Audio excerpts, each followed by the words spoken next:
Good morning, hello friend, नमस्ते, आदाब, सत श्री अकाल। कैसे हैं आप सभी लोग। क्रेजी तनिष्क में आपका हार्दिक स्वागत है। आई होप आप लोग बहुत ही अच्छे होंगे, खुश होंगे और जहां भी होंगे मैं दुआ करती हूँ, ईश्वर से कामना करती हूँ, आशा करती हूँ कि आपका परिवार, आप बहुत ही खुश और आपका ज़िंदगी जो है, आपका जीवन बहुत ही अच्छे से कटे और आपको ज़िंदगी की हर खुशियाँ मिले। चलिए, आज हम आपके लिए क्वेश्चन सीरीज लेकर आए हैं।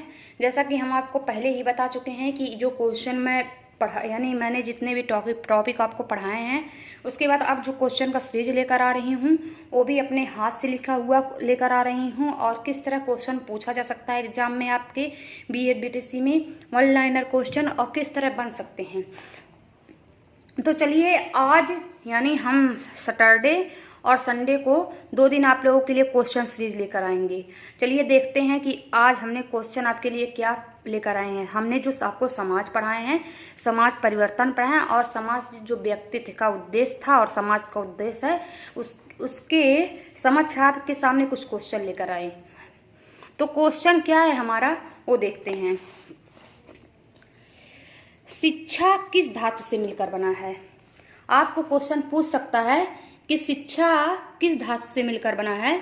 तो हमारा जो शिक्षा है, शिक्ष धातु से मिलकर बना है।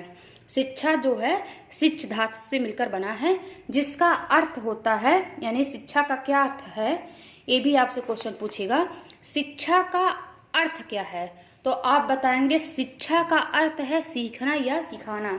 यानी आपने जो भी पढ़ा है, आपने कितना, यानी गुरु से आपने कितना सीखा है, आप अपने टीचरों से, और आप लोगों को कितना सिखा रहे हैं शिक्षा के माध्यम से, क्या बता रहे हैं, वही हमारा शिक्षा है।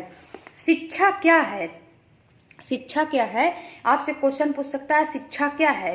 तो जैसे कि हमने कहा कि अलग अलग जो वैज्ञानिक हैं अपना मत अलग अलग दिए हैं, और अलग अलग विद्वान जो थे उन्होंने भी शिक्षा के बारे में अपना मत दिया। तो वन लाइनर में आप क्या लिख सकते हैं, बालक के अंदर निहित गुणों को बाहर निकालना ही शिक्षा है। यानी जो बालक के अंदर जो गुण पाए जाते हैं, क्या चल रहा है बालक के अंदर, उसको निकालना, यानी उनकी कला को पहचानना, उनके अंदर एक क्रिएटिविटी डेवलपमेंट करना किसका काम है, एक टीचर का काम है। तो शिक्षा जो होता है टीचर का काम है, और टीचर क्या देता है, शिक्षा देता है, किसे, अपने बालकों को, अपने स्टूडेंट को। तो वही है कि बालक के अंदर निहित गुणों को बाहर निकालना ही शिक्षा है। तो और देखिए किस तरह क्वेश्चन बन सकते हैं। समाज क्या है, आपसे क्वेश्चन बन सकता है समाज क्या है। तो हमने जिस तरह आपको बताए हैं कि सामाजिक संबंधों का जाल ही समाज है। यानी जो समाज, हमारे इर्द गिर्द लोग जो भी व्यक्त पाए जाते हैं, जो वातावरण होता है, जो डेवलपमेंट होता है, उससे जो कुछ, यानी जो हमारा आदर्श, जो दंड, जो माहौल, ये सब जो बनते हैं, वही जो हमारा समाज है। और सामाजिक क्या है, सामाजिक संबंधों का जाल ही समाज है। जो सारे संबंध एक दूसरे से बने होते, कौन, भाई बहन, ठीक है, ये सब जो होते हैं, और क्या अच्छा है क्या बुरा है, कुछ नीतियाँ होती हैं, कुछ डेवलपमेंट होते हैं, कुछ आदर्श होते हैं, वही हमारा समाज है। ठीक है, उसके बाद देखिए, समाज कैसा संस्था है। आपसे पूछ सकता है समाज कैसी संस्था है, मूर्त है या अमूर्त है। तो आप क्या कहेंगे, समाज जो हमारा है वो एक अमूर्त संस्था है। समाज क्या है हमारा, एक अमूर्त संस्था है। उसके बाद आपसे क्वेश्चन पूछ सकता है कि सामाजिक परिवर्तन क्या है। यानी आपसे एक क्वेश्चन आ सकता है वन लाइनर में, ऐसे क्वेश्चन पूछ सकते हैं कि सामाजिक परिवर्तन क्या है। तो आप बताएंगे सामाजिक परिवर्तन जीवन की मानी हुई रीतियों में होने वाले बदलाव को कहा जाता है। यानी जो रीतियाँ, यानी जो परिवर्तन हो रहे हैं समाज में, ठीक है, जो रीतियों में बदलाव हो रहा है, जो लोगों में आपस में जुड़ाव हो रहे हैं, वही सामाजिक परिवर्तन। यानी आप कुछ अच्छा सीख रहे हैं समाज से, तो कुछ बुरा सीख रहे हैं। कुछ अच्छे लोग मिल जा रहे हैं तो आपको अच्छा बना, आपका माहौल, अगर समाज के अनुसार आपका माहौल अगर अच्छा मिल गया तो आप एक अच्छे व्यक्ति हो जाएंगे। और अगर माहौल थोड़ा सा खराब हो गया, कुछ लोग आपको अगर कहते हैं ना, वही कुछ लोग, जैसे एक कहावत है हमारे देहात वगैरह में, कहते हैं जैसी संगत होती है वैसे ही आप लोगों का दिमाग होता है। जैसे कहते हैं संगत से गुड़ आवे, संगत से गुड़ जाए। तो होता है ना कि अगर आप अच्छी संगत किए हैं तो आपका जो है व्यवहार बदल जाएगा। कितने बुरा क्यों ना हो इंसान, अगर वो अच्छा संगत कर रहा, अच्छा माहौल पा गया, अच्छे लोगों के साथ उठ बैठ रहा है, तो उसका जो दिमाग है उसके दिमाग में एक परिवर्तन आएगी। और वही कोई बालक जो है अगर बुरे बालक के साथ या कोई शरारती बालक के साथ रहने लगे तो उसका जो दिमाग होगा धीरे धीरे परिवर्तित होगा और वो उसी तरह ढल जाएगा। ठीक है, तो सामाजिक परिवर्तन जीवन की मानवीय रीतियों में होने वाले बदलाव को कहा जाता है। ठीक है, उसके बाद आपसे पूछ सकता है सामाजिक परिवर्तन कैसी प्रक्रिया है, तो आप बताएंगे सामाजिक परिवर्तन एक जटिल प्रक्रिया है। सामाजिक परिवर्तन कैसी प्रक्रिया है? सामाजिक परिवर्तन हमारी एक जटिल प्रक्रिया है। ठीक है, उसके बाद आपसे क्वेश्चन ऐसे पूछ सकता है कि सामाजिक परिवर्तन कैसा है, तो आप बताएंगे सामाजिक परिवर्तन जो है अस्थायी ना होकर निरंतर गतिशील होती है। आपसे ऐसे ऑप्शन में दे देगा सामाजिक परिवर्तन कैसा है, अस्थायी है, अस्थायी है, निरंतर न चलने वाली प्रक्रिया है, अगतिशील है। ठीक है, तो आप बताएंगे सामाजिक परिवर्तन जो है अस्थायी ना होकर निरंतर यानी गतिशील प्रक्रिया है। ठीक है, चलने वाली जो प्रक्रिया होती है। अब देखिए सामाजिक परिवर्तन के प्रमुख कारक कौन कौन से हैं, तो सामाजिक परिवर्तन के प्रमुख कारक जैसे भौगोलिक कारक हो गया हमारा, जैविक कारक हो गया, सांस्कृतिक कारक हो गया, क्षेत्रीय कारक, ये सब जो हैं हमारे जो हैं सामाजिक परिवर्तन के प्रमुख कारक हैं। ठीक है, आपसे ऐसे भी क्वेश्चन पूछ सकता है सामाजिक उद्देश्य का क्या अर्थ है, यानी सामाजिक उद्देश्य का क्या अर्थ है, तो आप बताएंगे सामाजिक और नागरिकता की भावना का विकास करना ही सामाजिक उद्देश्य है। यानी सामाजिक में यानी आप समाज में जो नागरिकता, आपके अंदर जो नागरिकता की भावना डेवलपमेंट हो रही है वही जो है आप वही सामाजिक उद्देश्य, यानी आपको अच्छी आपके अंदर नागरिकता हो रही, राष्ट्र के हित के लिए काम आएगी। ठीक है, और देखिए अपने समाज और राष्ट्र को ही सर्वोपरि समझना, यानी सामाजिक उद्देश्य का अर्थ भी है कि अपने समाज और राष्ट्र के लिए सबसे पहले सोचना। आप अपने समाज और अपने राष्ट्र देश के हित के लिए सबसे पहले सोच रहे हैं। ठीक है, सामाजिक लेख लिखने की योग्यता विकसित करना, यानी समाज में जो लेख लिखने की योग्यता आप में पाई जाती है वो भी एक सामाजिक उद्देश्य है। ठीक है, आपसे क्वेश्चन पूछ सकता है कि परिवार सामाजिक जीवन की प्रथम पाठशाला ये किसने कहा है? परिवार जो होता है सामाजिक जीवन की प्रथम पाठशाला है, तो किसने? काम्टे ने कहे हैं। ठीक है, काम्टे महोदय थे, उन्होंने ये बात कही है। और शिक्षा का व्यक्तित्व उद्देश्य क्या है? आपसे क्वेश्चन पूछ सकता है शिक्षा का वन लाइनर में शिक्षा का व्यक्तित्व उद्देश्य क्या है, तो शिक्षा का व्यक्तित्व उद्देश्य मुख्य रूप से क्या होता है? व्यक्ति का विकास करना, व्यक्ति के अंदर जो है नागरिकता का भावना का विकास करना, व्यक्ति को एक राष्ट्र के लिए राष्ट्र के हित में काम करने की योग्यता प्रदान करना। ठीक है, ये सब क्या है? व्यक्ति उद्देश्य है हमारे। ठीक है, तो ये हमारा वन लाइनर क्वेश्चन हुआ। ठीक है, अब आपसे क्वेश्चन पूछ सकता है लॉन्ग आंसर में, आप देख लीजिए, जैसे आपसे पूछ सकता है शिक्षा व समाज क्या है। ठीक है, तो शिक्षा व समाज जैसे ही आपसे क्वेश्चन अगर मान लीजिए पूछे, आपसे लॉन्ग आंसर में पूछे शिक्षा व समाज क्या है, तो आप क्या बताएंगे? आप जैसे शिक्षा व समाज बताएंगे शिक्षा जो होता है एक सामाजिक प्रक्रिया होता है, शिक्षा के बिना जो होता है जीवन की कल्पना नहीं की जा सकती है। उसके समाज के बारे में आप लिख सकते, यानी शिक्षा जो होता है बालक के अंदर निहित गुणों का विकास करना ही शिक्षा है। और समाज से क्या तात्पर्य है? मनुष्य ने अपने लंबे इतिहास में एक संगठन का निर्माण किया और इस संगठन के अंतर्गत मनुष्य को कुछ कर्तव्य हैं, उस कर्तव्यों का पालन करना ही जो होता है हमारा समाज है। समाज जो होता है मनुष्य के जिस संगठन में संबंध पाए जाते हैं उसी को समाज कहते हैं। यानी इस समाज जो होता है संबंधित जो समाज जो होता है हमारा सामाजिक लेख लिखने की योग्यता विकसित करना इसका उद्देश्य होता है।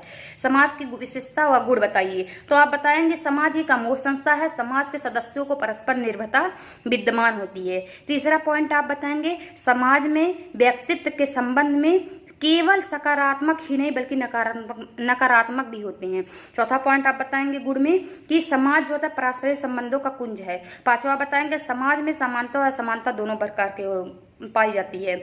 उसके बाद आप अगर आपसे क्वेश्चन पूछ लेगा शिक्षा व समाज में अंतर संबंध बताइए, मान लीजिए आपसे क्वेश्चन पूछ ले कि शिक्षा व समाज में अंतर संबंध बताए, तो आप क्या बताएंगे कि विद्यालय समाज की एक इकाई है, दोनों का यानी सुचारू रूप से संचालन यानी चलना ही इसका सहयोग करना ही आवश्यक है।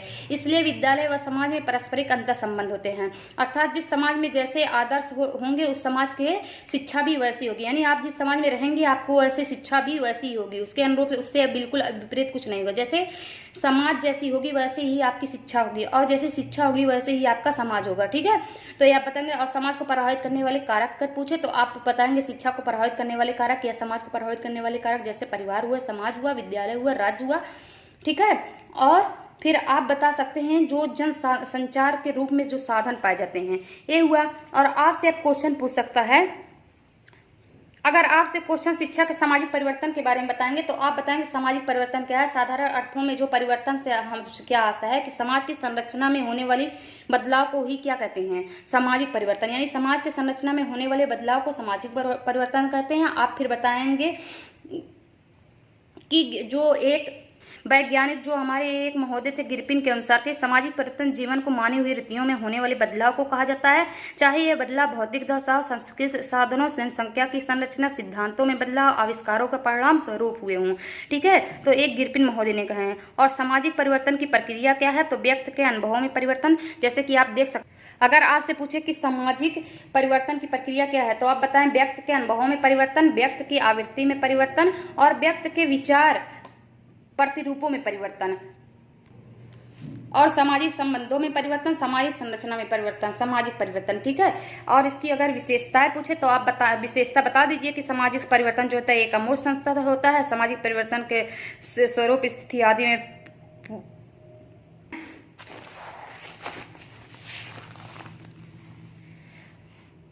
सामाजिक परिवर्तन हमारी जो होता है स्थायी न होकर निरंतर गतिशील होती है। सामाजिक परिवर्तन जो होता है एक जटिल प्रक्रिया है, इसका विकास होना समय लगता है, यानी इसका विकास होने में समय लगता है। उसके बाद सामाजिक परिवर्तन के प्रमुख कारक अगर आप पूछ ले तो भौगोलिक हम आपको बताए हैं, भौगोलिक कारक, सांस्कृतिक कारक, प्रौद्योगिकी कारक, छैतिक कारक, मनोवैज्ञानिक कारक, जैविक कारक। ठीक है, तो ये सब आपके प्रमुख कारक हो गए हैं।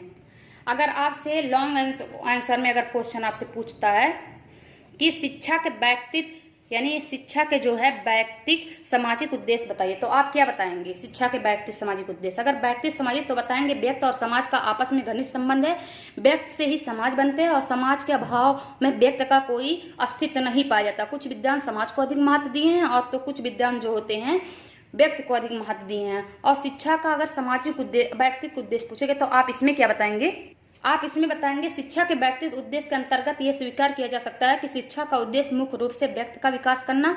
इस उद्देश्य के समर्थन में विद्वानों का तर्क है कि मानव मनोवैज्ञानिक मनोविज्ञान की मान्यता की है। प्रत्येक व्यक्ति की रुचि, मनोवृत्ति, इच्छा, स्मरण शक्ति, बौद्धिक क्षमता आदि भिन्न भिन्न होते हैं। यानी प्रत्येक व्यक्ति जो होते हैं एक दूसरे से भिन्न तो होते हैं, किसी दो व्यक्ति एक दूसरे के बराबर नहीं हो सकते। उनका कुछ ना कुछ हमेशा उनका माइंड अलग होगा, उनकी इच्छा शक्ति अलग होगी, उनकी जो बौद्धिक क्षमता अलग होगी, उनकी जो रुचि होगी अलग होगी, उनकी पसंद अलग होगा। ठीक है, तो वो सब अलग अलग पाए जाते हैं, भिन्न भिन्न होता है। तथा शिक्षा की व्यवस्था को ध्यान में रखकर करना चाहिए। यानी अगर शिक्षा आप दे रहे हैं तो इन सभी को ध्यान में रखकर शिक्षा की व्यवस्था करना चाहिए। विद्वानों के अनुसार व्यक्ति के निजी गुणों का विकास करना ही शिक्षा का उद्देश्य होता है। ठीक है, आप व्यक्तिक उद्देश्य में लिखेंगे। और अगर सामाजिक उद्देश्य में पूछ लिया जाए तो आप बताएंगे मनुष्य समाज में ही जन्म लेता है, वह समाज में ही रहकर अपनी आवश्यकताओं की पूर्ति करता है। समाज ही व्यक्ति का सभ्य बनाता है और उसे नागरिकता का पाठ पढ़ाता है। शिक्षा के सामाजिक उद्देश्य के अनुसार शिक्षा का सही उद्देश्य व्यक्ति में सामाजिक की भावना का संचार करना और विकास करना होता है। व्यक्ति स्वभाव से ही सामाजिक प्रणाली होता है, अतः उसे समाज के अनुकूल ही विकसित होना चाहिए। अन्य शब्दों में कहा जा सकता है व्यक्ति को समाज की आवश्यकता के अनुसार कार्य करना चाहिए। ठीक है, ये आप सामाजिक उद्देश्य में लिख सकते हैं। तो आपको हमने पूरा का पूरा जितना पढ़ाए थे उतना टॉपिक पढ़ाए हैं आज। और हमने जो आपको जो कोठारी आयोग पढ़ाए हैं उससे रिलेटेड कुछ क्वेश्चन जो इम्पोर्टेंट है हम आपको कल पढ़ाएंगे। ठीक है, संडे को। और कुछ उसमें इम्पोर्टेंट क्वेश्चन भी लेकर आएंगे जो आपके लिए बहुत ही अच्छा रहेगा। और आपके हर क्षेत्र में, चाहे वो सीटेट आप दे रहे हैं, चाहे टेट पे दे रहे हैं, उससे भी आपको रिलेटेड बताएंगे। ठीक है, तो अगर आप इस वीडियो को देख रहे हैं और हमारे क्वेश्चन को देख रहे हैं, आपको अगर एक क्वेश्चन यानी व्यक्तिगत उद्देश्य, सामाजिक उद्देश्य, अगर आप इन सभी को अगर इस तरह आपको नहीं समझ में आ रहा है तो आज मैंने जो आपको वीडियो बनाए हैं पीछे देखिएगा, उसमें टॉपिक टू टॉपिक अपने हाथ से यानी अपने हाथ से खुद मैं लिखती हूँ और फिर आपके समझ पढ़ाती हूँ। तो आप पहले उसे देखिएगा फिर क्वेश्चन को देखिएगा। आई होप कि आपका पूरा का पूरा सब क्लियर होता हुआ चला जाएगा। तो आपको हमने जो कुछ पढ़ाए हैं तो सबसे पहले आपका हम तहे दिल से धन्यवाद करते हैं इस वीडियो को देखने के लिए। और अगर आप हमारे चैनल पे आए हैं तो उसे लाइक, सब्सक्राइब, बेल आइकन को प्रेस करना मत भूलिएगा। और आपका दिन आशा करती हूँ कि बहुत ही अच्छा हो। और इन्हीं बातों के साथ चलिए हम आपके लिए कल एक नया टॉपिक लेकर आएंगे। जय हिंद, जय भारत।